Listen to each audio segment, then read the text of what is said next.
So Vice News spoke to some officials in Florida who are currently on a crusade against CRT, which stands for critical race theory. I point that out for the people in the audience who are normal and not terminally online, who might not know what CRT means. So anyway, without further ado, let me show you a Florida official getting questioned on what exactly he's against and what he wants to fix. Take a look. What did you see in those two books that you looked at? What did you object to? Critical race theory. What critical race theory boils down to is teaching kids to hate their friends, teaching them to focus on race rather than focus on character. So let's look at some of these examples from the K through 5 books that you were objecting to the other day. What I did was go through the teacher's manuals that are used to teach these books. And what you find is that it builds the foundation for critical race theory, not on the 3 words of critical race theory, but it builds the foundation on culturally responsive training, equity versus equality, social justice. So those are all innocuous terms in many people's minds, but when you look at how the left is now using those to drive the whole perspective of critical race theory. What is the sentence in here? I'm not sure there is one. There isn't. The terms, see, that's where most. No, I don't even mean the terms. I mean the concepts. What in the book conceptually do you object to that teachers will read this off? Culturally responsive training is a whole notion in the book. Equity versus equality is a whole notion. But that's in the book that the kids will read. No, that's in the book the teachers are using as a guide to teach the kids. Do you have the section where it says something about equity over equality? Is equity mentioned in the teacher's guide? I don't recall. Equity, culturally responsive training is clearly identified. What is culturally responsive training? What does that mean?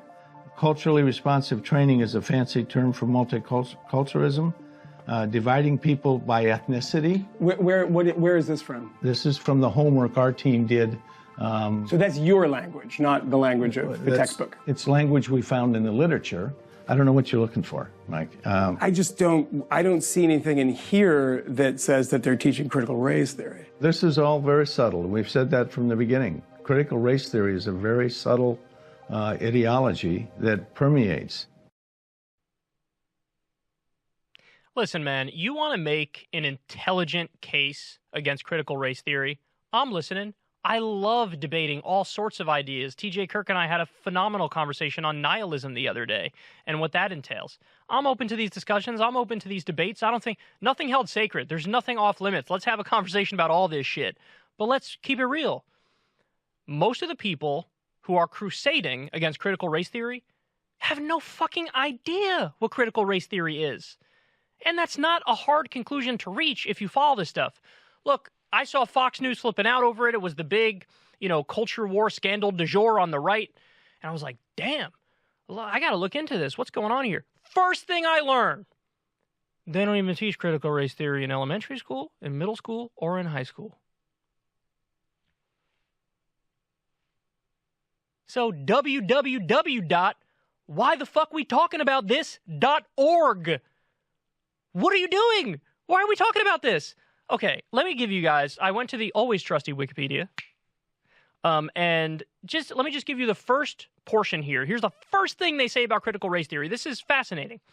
They say critical race theory is a framework of analysis and an academic movement of civil rights scholars and activists who seek to examine the intersection of race and law in the United States and to challenge mainstream American liberal approaches to racial justice.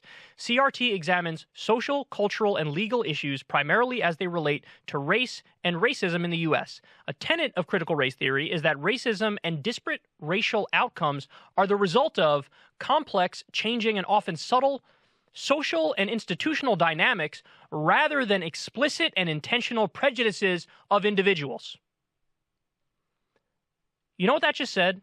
That says, look, when we talk about racism, the problem is not that Bob in Mississippi is racist or politician X is racist or any individual is racist.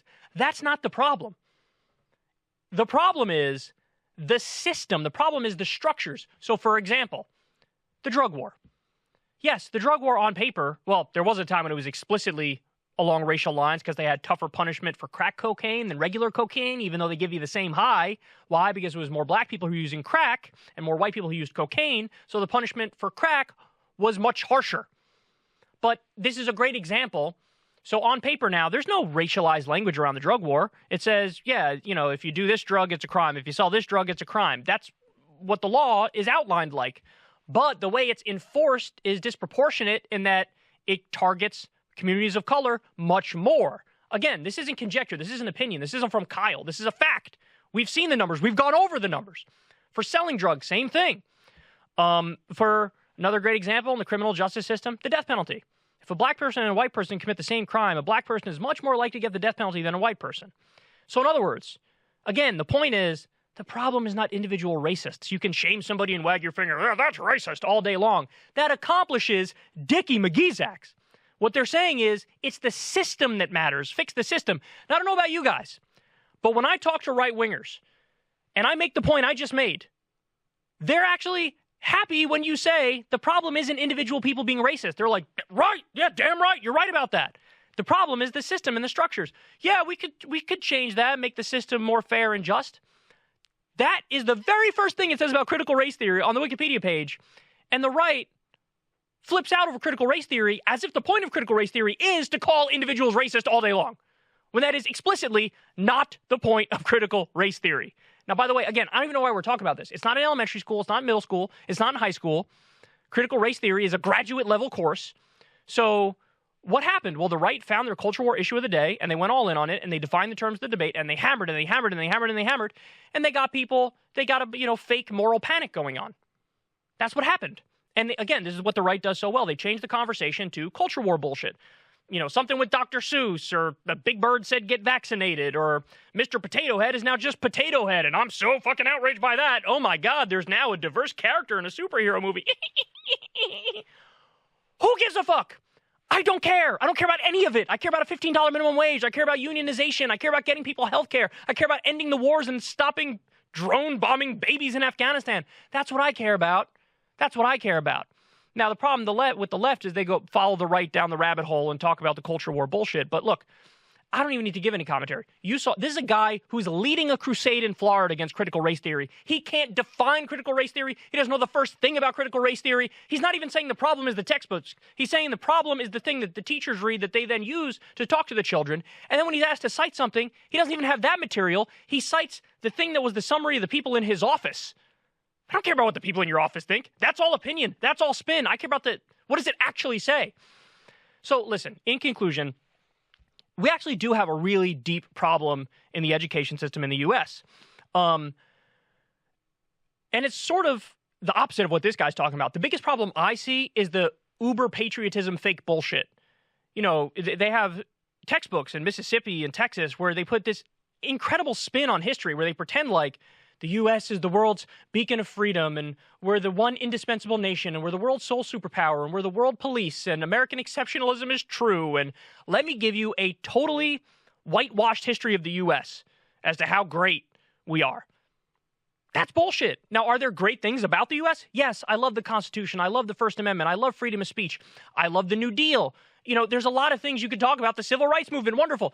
There's a lot of great parts of American history. You know what else there is? A lot of disastrous parts. There's the genocide of Native Americans. There's slavery. There's segregation. There's intense corruption. There's imperialism. So the real thing you should be teaching is it should be academic freedom, but everything should be an accurate perspective. It should be teach the good, teach the bad. Give people all the information. This is really education. And then you teach people how to think, how to be skeptical without being cynical, how to be skeptical and not be naive. Give people all the information, all the facts. Look, it's not like the left is blameless. The 1619 Project has a number of factual inaccuracies. And so is there a segment of the left that does want to teach you have to be anti-racist, and they act like the idea of colorblindness is racist? No, it's not racist. It's what MLK was preaching, and we should try to implement that. At our best, we would be colorblind, and we would not see color. Why is that so hard to admit? There are some on the left who want to teach an overly negative history. They want to act like you can only look at it through a racial lens, and maybe they harp away too much on those issues. That's a problem. Much bigger problem is that on the right, It's overly patriotic, nationalistic, complete horseshit that whitewashes all the crimes of the U.S. and gives us this rosy picture, which is not true. And that's exactly what all these people who are crusading against critical race theory, that's what they want in the education system. They want shit like Reagan was the best president ever. They want shit like, well, it's not really, let's dedicate a quarter of a page to the whole Native American genocide thing. Go fuck yourself. Go fuck yourself. They still teach the bombing of Hiroshima and Nagasaki as if it was just factually the correct thing to do. Wrong. If you're familiar with the specifics of that, it's questionable at best, and I'm putting it very kindly by saying that. So we have a problem in this country. The education system is broken, just not necessarily in the way that they think it is. So you guys know my take on it. I would love a labor history in the U.S. to be taught in detail alongside the civil rights movement. I'd love to know the good and the bad, but all this yelping over critical race theory or whatever, it's just a culture war scandal du jour, and they don't know the first fucking thing about it, and that's obvious. So don't fall for this grift. Don't fall for this stupidity. These people are clowns. They may as well put the fucking clown hat on. Seriously, and the nose. The big red nose, honk honk. So there you have it. Pretty stunning. Pretty stunning. Can't say the first thing about what he objects to or the details of critical race theory. All he has is that manufactured right-wing outrage, which Fox News and Newsmax and One American News Network and Republican politicians, they're great at ginning up that anger. But really, they're changing the conversation from the real source of misery in this country, which is nobody has any hope. Nobody has any hope because the system's so incredibly broken and people don't have a fair shot anymore. So there you have it.